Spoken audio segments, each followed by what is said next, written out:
ഇതുപോലുള്ള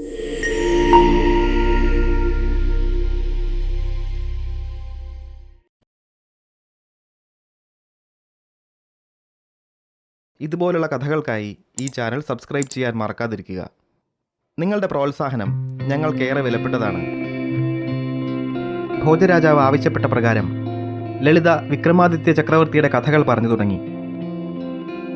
ഭരണം ഏറ്റെടുത്തതോടെ രാജ്യം വിപുലീകരിക്കണമെന്ന ചിന്തയിലായിരുന്നു വിക്രമാദിത്യൻ. പുതിയതായി സൃഷ്ടിക്കുന്ന നഗരത്തെക്കുറിച്ച് അദ്ദേഹത്തിന് ചില ധാരണകളൊക്കെ ഉണ്ടായിരുന്നു. 20 നാഴിക വിസ്തീർണം വേണം. അടുത്തു തന്നെ വലിയൊരു പർവ്വതമുണ്ടാവണം. നഗരമധ്യത്തിലൂടെ ഒരു നദി ഒഴുകുകയും വേണം. തൊട്ടടുത്ത് ഒരു ക്ഷേത്രവും വേണം. ആ സ്ഥലം കണ്ടുപിടിക്കാനായി മഹാരാജാവ് സഹോദരനും മന്ത്രിയുമായ ഭട്ടിയെ ഏൽപ്പിച്ചു. ഭട്ടി വചനശൈലം എന്ന ഒരു പർവ്വതത്തിൻ്റെ താഴ്വരയിലെത്തി. അവിടെ ഒരു കാളീക്ഷേത്രവും പ്രഭാവതി എന്നു പേരുള്ള ഒരു നദിയും ഉണ്ടായിരുന്നു. ഭട്ടി കുതിരപ്പുറത്തു നിന്നും ഇറങ്ങി നദിക്കരയിലേക്ക് ചെന്നു.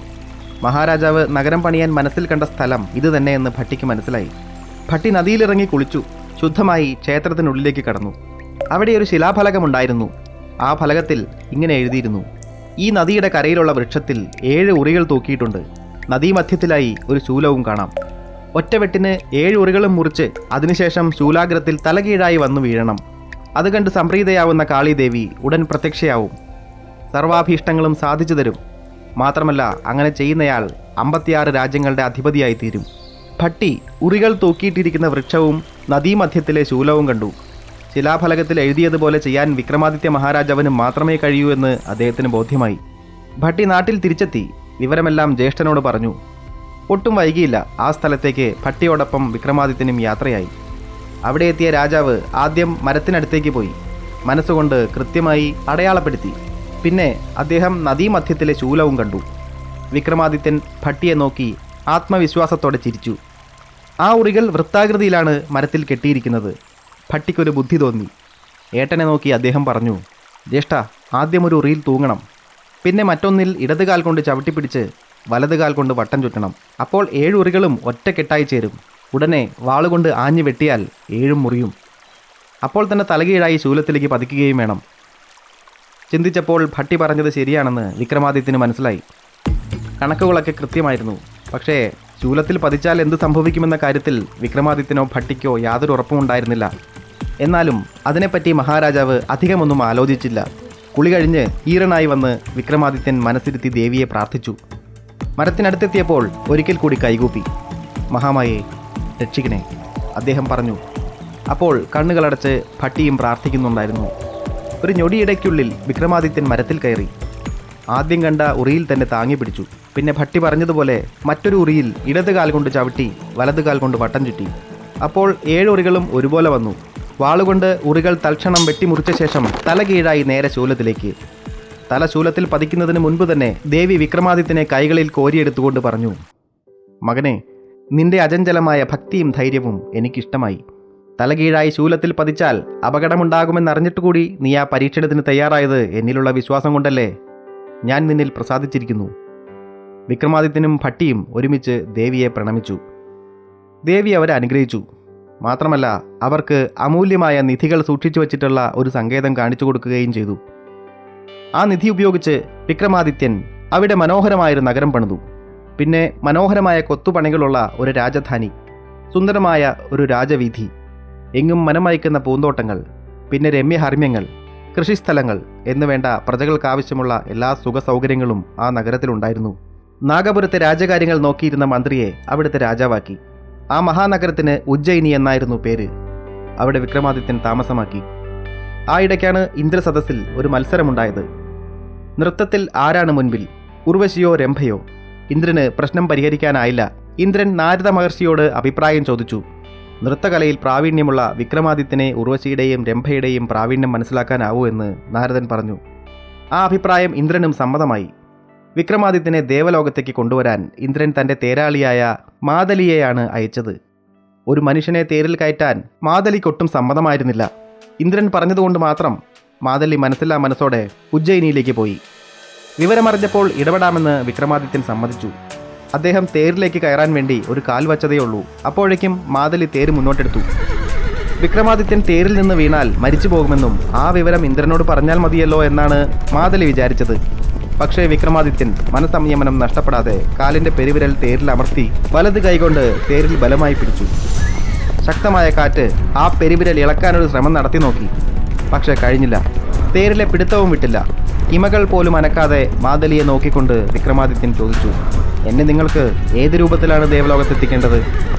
ജീവനോടെയോ അതോ ശവമായിട്ടോ?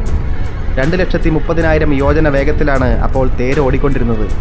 വിക്രമാദിത്യൻ വെറുമൊരു സാധാരണ മനുഷ്യനല്ലെന്ന് മാതലിക്ക് മനസ്സിലായി. അയാൾ തേരിൻ്റെ വേഗത കുറച്ചു. വിക്രമാദിത്യൻ തേരിനകത്തേക്ക് കയറി.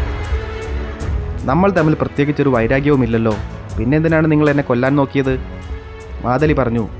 ക്ഷമിക്കണം മഹാരാജാവേ, അടിയനൊരു അബദ്ധം പറ്റി. അങ്ങൊരു സാധാരണ മനുഷ്യനാണെന്ന് ഞാൻ കരുതിപ്പോയി. ദേവന്മാർ കയറുന്ന രഥത്തിൽ ഒരു മനുഷ്യനെ കയറ്റാൻ എനിക്കിഷ്ടമുണ്ടായിരുന്നില്ല. ഞാൻ അപമാനിച്ചുവെന്ന് ദയവ് ചെയ്ത് ആരോടും പറയരുത്. വിക്രമാദിത്യൻ പുഞ്ചിരിച്ചു. ഒരു നൃത്തത്തിൻ്റെ വിധികർത്താവായിട്ടാണ് എന്നെ ദേവലോകത്തേക്ക് വിളിച്ചു വരുത്തിയിരിക്കുന്നത്. അപ്പോഴേ അറിയില്ലേ മാതലി, വിക്രമാദിത്യൻ ഒരു മനുഷ്യനാണെങ്കിലും ക്ഷണിക്കപ്പെടാൻ അർഹതയുള്ള ഒരു അതിഥിയാണെന്ന്? മാതലിക്ക് തൻ്റെ തെറ്റു മനസ്സിലായി. അയാൾ പലവട്ടം വിക്രമാദിത്യനോട് മാപ്പ് പറഞ്ഞു. ഇന്ദ്രൻ സ്നേഹാദരങ്ങളോടെയാണ് വിക്രമാദിത്യനെ സ്വീകരിച്ചത്. ആദ്യ ദിവസം തന്നെ അദ്ദേഹം ഉർവശിയുടെയും രംഭയുടെയും നൃത്തം കണ്ടു. രണ്ടുപേരും ഒന്നിനൊന്ന് മികച്ചവർ. ആരാണ് ഏറ്റവും മികച്ചതെന്ന് ഒറ്റനോട്ടത്തിൽ പറയാനാവില്ല. മറ്റൊരു ദിവസം കൂടി രണ്ടുപേരുടെയും നൃത്തം കാണണമെന്ന് വിക്രമാദിത്യൻ പറഞ്ഞു. ഇന്ദ്രൻ അത് സമ്മതിച്ചു. 2 ദിവസം കഴിഞ്ഞപ്പോൾ വീണ്ടും ഉർവശിയുടെയും രംഭയുടെയും നൃത്തം തീരുമാനിച്ചു. നൃത്തം കാണാൻ വിക്രമാദിത്യനോടൊപ്പം ഇന്ദ്രനെ കൂടാതെ ദേവീദേവന്മാർ എല്ലാവരും ഉണ്ടായിരുന്നു. വിക്രമാദിത്യൻ 2 നർത്തകിമാരുടെയും കയ്യിൽ ഓരോ പൂച്ചെണ്ടുകൾ കൊടുത്തു. നൃത്തം കഴിയുമ്പോൾ ഈ പൂച്ചെണ്ടുകൾ തിരിച്ചേൽപ്പിക്കണം. രംഭയും ഉർവശിയും സമ്മതിച്ചു. വാശിയേറിയ നൃത്തം തുടങ്ങി. ജയിച്ചേ അടങ്ങൂ എന്ന വാശിയായിരുന്നു രംഭയ്ക്ക്. രംഭയെ തോൽപ്പിച്ചേ അടങ്ങൂ എന്ന് ഉർവശിയും. വാദ്യവൃന്ദങ്ങളുടെ അകമ്പടിയോടെ സുന്ദരിമാരായ 2 നർത്തകികളും ചുവടുകൾ വെച്ചു. അപ്പോൾ വിക്രമാദിത്യനോട് ഇന്ദ്രൻ ചോദിച്ചു, എന്തിനാണ് നർത്തകികൾക്ക് പൂച്ചെണ്ടുകൾ കൊടുത്തത്? ഒഴിഞ്ഞ കൈകളിൽ ഓരോ പൂച്ചെണ്ടുകൾ കൂടി ഉണ്ടെങ്കിൽ നൃത്തം ഗംഭീരമാവുമെന്ന് തോന്നി. എന്താ ശരിയല്ലേ? ഉർവശിയുടെയും രംഭയുടെയും കൈകളിലുള്ള പൂച്ചെണ്ടുകൾ നൃത്തം ചെയ്യുമ്പോൾ താളത്തിൽ ചലിക്കുന്നത് ഇന്ദ്രൻ കണ്ടു. വിക്രമാദിത്യൻ പറഞ്ഞത് സത്യമാണെന്ന് അദ്ദേഹത്തിന് മനസ്സിലായി. താളം മുറുകി. അതിനൊപ്പിച്ച് ചുവടുകളും ചലിച്ചു. നൃത്തത്തിന് ഒരു മത്സരത്തിൻ്റെ ആവേശം വന്നു. പൂച്ചെണ്ടുകൾ കൈകളിലിരുന്ന് മൃദുവായി ഞെരിഞ്ഞു. നൃത്തം അവസാനിക്കാറായപ്പോഴാണ് ഒട്ടും പ്രതീക്ഷിക്കാതെ രംഭ കയ്യിലിരുന്ന പൂച്ചെണ്ട് വലിച്ചെറിഞ്ഞത്. അവളുടെ പാദചലനങ്ങൾ നിന്നു. നൃത്തം അവസാനിച്ചു. ഇതൊന്നും ശ്രദ്ധിക്കാതെ ഉർവശി അപ്പോഴും നൃത്തം ചെയ്യുന്നുണ്ടായിരുന്നു. ഇന്ദ്രനോട് വിക്രമാദിത്യൻ ചോദിച്ചു, ജയിച്ചതാരാണെന്ന് ഇനി ഞാൻ പറയേണ്ട കാര്യമുണ്ടോ? ഇന്ദ്രൻ ചോദിച്ചു, എന്തിനാണ് രംഭ ആ പൂച്ചെണ്ട് വലിച്ചെറിഞ്ഞത്? വിക്രമാദിത്യൻ പറഞ്ഞു, അത് വെറുമൊരു പൂച്ചെണ്ടല്ല, അതിൻ്റെ ഉള്ളിൽ 2-3 വണ്ടുകളുണ്ട്. ചെണ്ടു മൃദുവായി പിടിച്ചതുകൊണ്ടാണ് ഉർവശിയുടെ സ്പർശം മൃദുവായതും വണ്ടുകൾ അവളെ ഉപദ്രവിക്കാതിരുന്നതും. അതുകൊണ്ട് ഉർവശിയുടെ നൃത്തത്തിലുള്ള ശ്രദ്ധ മാറിപ്പോയില്ല. അങ്ങനെ ആ നൃത്തം മനോഹരമായി. രംഭയുടെ ശ്രദ്ധ പൂർണ്ണമായും പൂച്ചെണ്ടിലായിരുന്നു. വണ്ട് കടിക്കാൻ തുടങ്ങിയപ്പോൾ രംഭ നൃത്തവും മറന്നു. ഇന്ദ്രന് സന്തോഷമായി. സത്യമറിഞ്ഞപ്പോൾ ഉർവശിക്കും രംഭയ്ക്കും വിക്രമാദിത്യനോട് ഏറെ ബഹുമാനവും തോന്നി. ഒരാഴ്ച അവിടെ തങ്ങിയിട്ടാണ് വിക്രമാദിത്യൻ ഉജ്ജയിനിയിലേക്ക് മടങ്ങിയത്. ഒരുപാട് സമ്മാനങ്ങൾ നൽകിയാണ് ഇന്ദ്രൻ വിക്രമാദിത്യനെ സന്തോഷിപ്പിച്ചത്. ആ സമ്മാനങ്ങളിൽ ഒന്ന്, ത്രിലോകാധിപതിയായി വാഴിക്കപ്പെട്ടപ്പോൾ കൈലാസത്തിൽ നിന്ന് കൊണ്ടുവന്ന 32 പടികളുള്ള 32 പ്രതിമകളുള്ള കനകനിർമ്മിതമായ ഒരു സിംഹാസനമായിരുന്നു. വിക്രമാദിത്യന് അതിലിരുന്നു കൊണ്ട് 1000 കൊല്ലം രാജ്യം ഭരിക്കാനുള്ള അനുഗ്രഹവും ഇന്ദ്രൻ നൽകി. ഇപ്രാവശ്യം വിക്രമാദിത്യനെ ഭൂമിയിലേക്ക് കൊണ്ടുപോകാൻ മാതലി ഒരു മടിയും കാണിച്ചില്ല. ദേവന്മാരെ പോലെ തന്നെ വിക്രമാദിത്യനും ആദരിക്കപ്പെടേണ്ടയാളാണെന്ന് മാതലിക്ക് ബോധ്യമായിരുന്നു. ഉജ്ജയിനിയിലെത്തിയ വിക്രമാദിത്യൻ ഭട്ടിയെ കണ്ട് നടന്നതൊക്കെ അറിയിച്ചു. അപ്പോൾ ഭട്ടി ചോദിച്ചു, ചേട്ടൻ 1000 കൊല്ലം ജീവിക്കും, അപ്പോൾ ഞാനോ? അതിനു മുൻപ് മരിച്ചു പോകില്ലേ? പിന്നെ ബാക്കിയുള്ള വർഷങ്ങൾ ചേട്ടൻ ഉജ്ജയിനിയിൽ ഈ ഭട്ടിയില്ലാതെ ജീവിക്കേണ്ടി വരില്ലേ? അപ്പോഴാണ് വിക്രമാദിത്യന് തൻ്റെ തെറ്റു മനസ്സിലായത്. ദേവലോകത്തെത്തിയപ്പോൾ ഭട്ടിയെ പൂർണ്ണമായും മറന്നുപോയിരുന്നു. വിക്രമാദിത്യൻ അനുജനെ സമാധാനിപ്പിക്കാൻ ശ്രമിച്ചെങ്കിലും കഴിഞ്ഞില്ല. ഉറങ്ങാൻ കിടക്കുമ്പോൾ ജ്യേഷ്ഠനോടൊപ്പം 2000 വർഷം ഒരുമിച്ച് ജീവിക്കാൻ എന്ത് ചെയ്യണമെന്നായിരുന്നു ഭട്ടിയുടെ ചിന്ത. പാതിരാത്രിയായിട്ടും ഉറക്കം വന്നില്ല. ഒടുവിൽ ആ രാത്രി അയാൾ എഴുന്നേറ്റ് അടുത്തുള്ള കാളീക്ഷേത്രത്തിലേക്ക് ചെന്നു. കണ്ണുകളടച്ച് ഭക്തിയോടെ പ്രാർത്ഥിച്ചപ്പോൾ ഭട്ടിയുടെ മുന്നിൽ ദേവി പ്രത്യക്ഷപ്പെട്ടു. ഭട്ടി പറഞ്ഞു, ഭദ്രേ, എൻ്റെ ജ്യേഷ്ഠനായ വിക്രമാദിത്യൻ ദേവലോകത്ത് പോയി ഇന്ദ്രനോട് 1000 വർഷം ജീവിച്ചിരിക്കാനുള്ള വരം വാങ്ങിയിട്ട് വന്നിരിക്കുകയാണ്. എനിക്ക് 2000 വർഷം അദ്ദേഹത്തോടൊപ്പം ഈ ഭൂമിയിൽ ജീവിക്കാനുള്ള വരം അവിടുന്ന് തരണം. ദേവി പറഞ്ഞു, ദേവന്മാരൊക്കെ നിഗ്രഹാനുഗ്രഹ ശക്തിയുള്ളവരാണ്. ഞാൻ അങ്ങനെയല്ലല്ലോ വത്സ. പിന്നെ എങ്ങനെയാണ് ഞാൻ നീ ആഗ്രഹിച്ച വരം തരുന്നത്? അവിടുന്ന് വെറുതെ പറയുന്നതാണെന്ന് എനിക്കറിയാം. ഈ ലോകത്തിൻ്റെ മാതാവല്ലേ ദേവി, അവിടുത്തെ പുത്രനല്ലേ ഞാൻ. മാതാവിന് പുത്രനെ അനുഗ്രഹിക്കേണ്ട കടമയില്ലേ? ദേവി പുഞ്ചിരിച്ചു. ശരി, പക്ഷേ എന്തിനാണ് 2000 വർഷം ജീവിക്കാനുള്ള വരം? നിന്റെ ജ്യേഷ്ഠൻ 1000 വർഷം മാത്രമല്ലേ ജീവിക്കുകയുള്ളൂ. ബാക്കിയുള്ള 1000 വർഷം നീ ഒറ്റയ്ക്ക് എന്ത് ചെയ്യും ഭട്ടി? ഭട്ടി ദേഷ്യത്തോടെ പറഞ്ഞു. ഇന്ദ്രൻ്റെ കയ്യിൽ നിന്നും വരം വാങ്ങിയപ്പോൾ ജ്യേഷ്ഠൻ എന്നെക്കുറിച്ച് ആലോചിച്ചില്ലല്ലോ. ഇപ്പോൾ ഞാനും ജ്യേഷ്ഠനെക്കുറിച്ച് ആലോചിക്കുന്നില്ല. ഭട്ടിയുടെ സംസാരം കേട്ട് ദേവിക്ക് ചിരി വന്നു. ശരി, നീ പറഞ്ഞതുപോലെയുള്ള വരം ഞാൻ തരാം.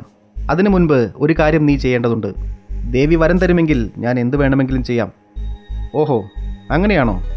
എങ്കിൽ നീ നിന്റെ ജ്യേഷ്ഠൻ്റെ തല വെട്ടിയെടുത്ത് ഈ ബലിപീഠത്തിൽ കൊണ്ടുവയ്ക്കണം. ഭട്ടി വിറച്ചുപോയി. ദൈവമേ, ഇതെന്തൊരു പരീക്ഷണം! ജ്യേഷ്ഠൻ്റെ തല വെട്ടിയെടുക്കാനോ? ദേവി ചോദിച്ചു. എന്താ, പറ്റില്ലേ? ഭട്ടി പറഞ്ഞു. അത് വേണോ ദേവി? മറ്റെന്തു പറഞ്ഞാലും ഞാൻ അനുസരിക്കും. ഇത് ദേവി ക്രോധത്തോടെ പറഞ്ഞു.